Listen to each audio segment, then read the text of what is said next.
back here with Years of Years, and it's This Week in Disney for September 12th to September 18th. In the resorts this week. Yes. Back home, hearing those words. We are Welcome excited. home. Doing some Very much. birthday celebrating and getting to be together with the Absolutely. family. We've been able to do some family stuff a lot lately, which has been awesome. Really? Fantastic. Yeah, the best. Going to, as you guys know, it's always fun to go with your family. Yes. Yeah. Built-in party. it makes I don't know. Yeah. It's exciting. Yes. Support. Yeah. And last week was awesome. We had fun in the parks for Labor Day, and we got a Cosmic Rewind, Guardians of the Galaxy Cosmic Rewind for our daughter Kimora and her friend Tana. Both first timers. Mm-hmm. Yes. So I was just so excited. Finally get them to do the ride. They got their first song, Miami Sound Machine, Conga. Like, that was our last song. So we are completionists now, except for the two elusive secret songs. But so those revealed. If you guys have ridden the ride, what is your favorite song? Yeah. And if you hadn't ridden the ride, so there's like a list of 6 songs. What is your favorite, Brad? Well, my favorite is unfortunately, everybody wants to rule the world simply because it really feels like it was built for it. Because I love all of them, and if I have to pick one, I have to pick the one that I feel like it was built for. I will say, fortunately, mine is Everybody Wants to Okay, Rule there the you World. go. So unanimous here in this little duo. And then second would be September. Yes, for sure. our first. Well, I love that song. Yeah, It's so cool. they're all so good. And the 21st is coming up. So. You know, the only one I've heard people say, so true. The only one I've heard people say is Blondie, like, because it just doesn't totally 100% feel. It feels like it was wanted, and it happened. But I mean, It's good. I'm a big Blondie fan. They can change, these songs. Like, there's no reason. So like, true. There's Awesome Volume 1, Awesome Volume 2, there's Guardians movies and all sorts of things in the future, so... Tiffany has a great April Fool's idea for it. I'm not going to say it, but it would be awesome. Okay. Am I allowed to say it? I know, I don't remember what you're talking Okay, about. then I'm going to say it. She says April Fool's Day, that they should play Rick Ashley, Never Gonna Give You Up, and Rickroll all of us. It would be awesome all day long, or like maybe for the first hour of the day. And by then, hopefully, we can just like ride whenever we want and stand in line and get Rickrolled all day. That'd be awesome. That would be funny. I barely remember that, but that's It was so a great fun. idea. Thank you. But yeah, we had fun, and we actually, you and I went back to Epcot on was it Wednesday night? A Wednesday night, just for food. And no, we ate the whole. What did we? Tell me. We rode Ratatouille. I agree. Yeah, and we even got crepes afterwards. Yeah, and I haven't had crepes there since the opening. We had 2 of the festival treat things offerings. And then we had crepes, and we were stuffed. Like, I didn't even finish my crepe. Pathetic. I couldn't finish mine either. I had the buckwheat one, and you had the regular. I had the like Nutella. the Nutella. I mean, they don't sell it as Nutella. You love that. I mean, you love hazelnut spread and sweet. Like, you like chocolates and sweets and stuff. But for sure. But anyway, we were just super full. It's crazy. I don't know if it's because you're walking in between eating or what it is. Like, I totally want to eat lots of food at Epcot. Well, I went there with the intention. Food. I get so full. And do you it guys really do that? is. I mean, like $6, $7, like on average for like, a reasonable like portion. It's easy to just kind of really enjoy yourself and spread that taste around. Right, especially if you're like not doing a family group trip. If it's just one or 2 people. It's fun. But you get full. Yeah, it was awesome. Yeah. Beautiful pictures too. It was just a fun night. Disney alive and well. But it has been raining here in Central Florida. We had umbrellas almost every day. But so I thought it was going to be storming the whole night, and it rained a little bit on the way in and didn't rain the rest of the time. So enough to make us feel like nerds having our umbrellas out. Even though people say like, oh, it's the rainy season, you don't want to go then. Sometimes it's not bad. No. Like, it did up the humidity a little bit though. It did. Yeah. It's one for the books. You. Yeah. Just the night. I was having a humid night. Sometimes you're just sensitive. Yeah, no, that makes sense. Yeah. But let's talk about this week in Disney history. Yes. See what happened. And we're going to start off going way back into the past. September 12th, 1894. Billy Gilbert is born in Louisville, Kentucky. There we go. So Billy. Oh, you know him personally. Billy Gilbert was very, very interesting. Like, star from the past that, and I don't think we would have. I don't think anyone really understands his role in a very famous Disney film. And hopefully we'll all have better understanding after we talk about it. But he was the voice of Sneezy in the Disney's Snow White and the Seven Dwarfs, their first animated film. But the thing is that being Sneezy was his shtick. Like, that's what he did. Like, people knew him as that person. So if you went to see, the original film in the theaters, there was no one else to get. Yeah, you would have been like, oh, he's Sneezy. He's the Sneezy. And Walt immediately knew, like, that's who we're going to get for Sneezy after they decided the names of the dwarfs and everything. So, interesting life. Like, he began his career, well, actually, he was born the son of singers in the Metropolitan Opera. Okay. Yeah. Okay. So he grew up in vaudeville starting at age 12, and so he did that whole circuit. So if you can imagine, he was born in 1894. He's older than Walt Disney by like 10 years, well, 9 years, and then he grew up in that time, or found his career in that time, where they did vaudeville and they did everything in person, and then he had to make it through silent film and to sound and color and so forth. Wow. And so he transitioned. A lot of people are on that journey now. Well, a lot of stars at the time did not transition. They didn't make it. And so I thought it was interesting that he did make it. I mean, he can play. You go look at his IMDb or his whatever. He could play so many different characters. He could be the villain. He could be a preacher. He was a monk. But his thing, he would do the sneeze. And I tried so hard to find the sneeze. Obviously, you can go watch him be Sneezy in the film. But I was like, somebody should have put together like a compilation of his sneezes. Like, I just don't think we realize how it's like Weird Al Yankovic, like who he is as a character. You know how some of these people, the King of Sneeze, have Sneezy. Their character. That was him. So I love it. Really, really interesting guy. Thanks, Gilly. Yeah. So that's Sneezy. And now when you see the film, you can know that there's more to Sneezy. Significantly. Yeah. And then we'll move on to September 13th. Okay. Back in 1996, Muppets Tonight, updated version of the Muppet Show, debuts on the Disney Channel. Yeah. So you remember this? Should have done better. I was very excited for it. You didn't think it was as good? Is it still on? No, they only had it for 10 seasons. But yeah, it's gone. Yeah. Yeah, but it just proves that they always try to get the Muppet Show going again. 10 seasons, though. Yeah. That really surprises me. It makes me feel very ill-informed. Well, and I was going to check it out, and they had a lot of really cool guests on, but the one show, like usually they'd have like a major guest, and then a couple other guests would just come on the show as well, and that was different from the original Muppet Show. And so... Oh, wait, is this the 90s when you're talking about? Yeah, 96. I'm sorry. Yeah. I thought we were in the... Okay, carry on. No, 90. Yeah, so what was really cool about I saw the one with Prince.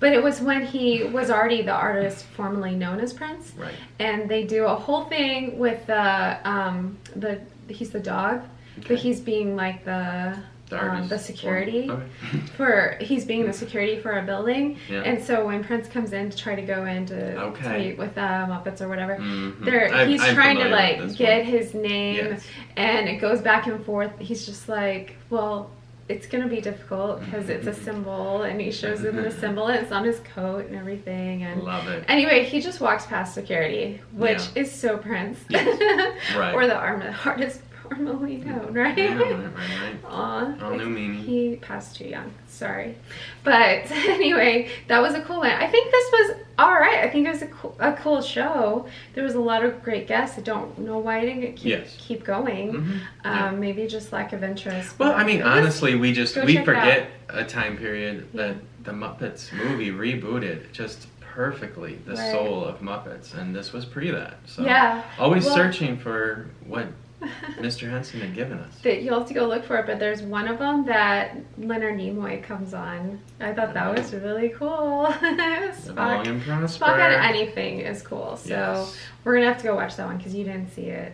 So, well, I mean, recently. I believe you mean Dr. Spock. So sorry. There you go. All right, moving on to September 15th. So, like a couple weeks ago, we had talked about Davy Crockett, the original and only Davy Crockett, and his coonskin cap wearer, jealous of Andrew Jackson. And I had shared as well that, you know, his career in politics was a much bigger part of his life than really we know him as like the king of the wild frontier and this outdoorsman, but he had a big part in like politics really at the time and trying to help people. And so there in 1963 there was a Davy Crockett Goes to Congress, and it aired on September 15th. So you can go see parts of it online. They don't have this particular one on Disney Plus right now, but I just thought it was really interesting because it was totally a nod to the time that he was trying to help Native Americans. So that was the episode focused on him going to Congress to do that, and that's something he really did. And I might say happy belated Disney Plus Day. Wow, they had real festivities last week at Hollywood Studios. Like, really felt like we missed out. I mean, it looked like quite a fair. Like, I mean, Disney Plus ears, Disney Plus buttons, beautiful. Yes. Happy for all of you and who were hopefully they'll get all the things on there that I want them to.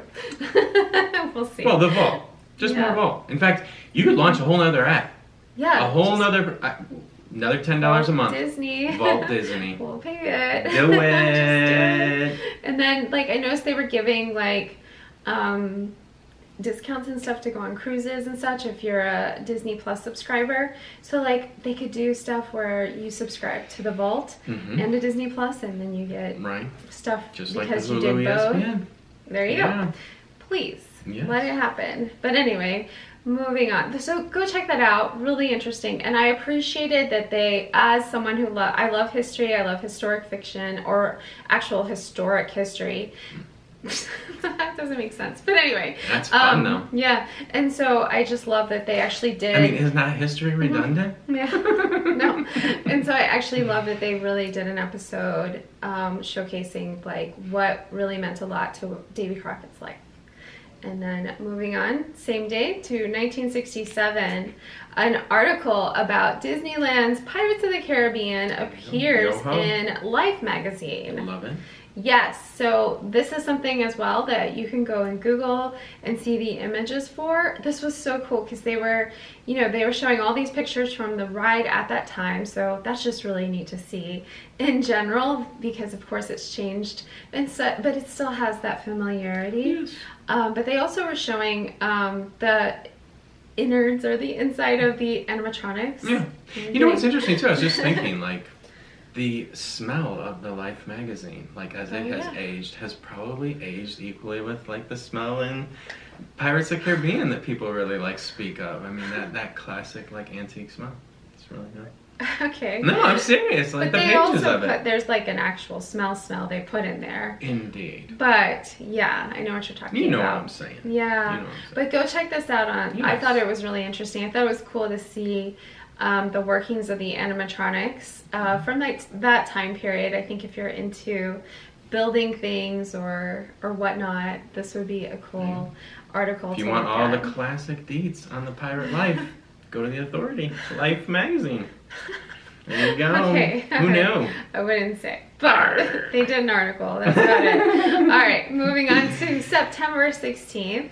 Always like that day. A good day. It's a good day. Good things happen. Yes.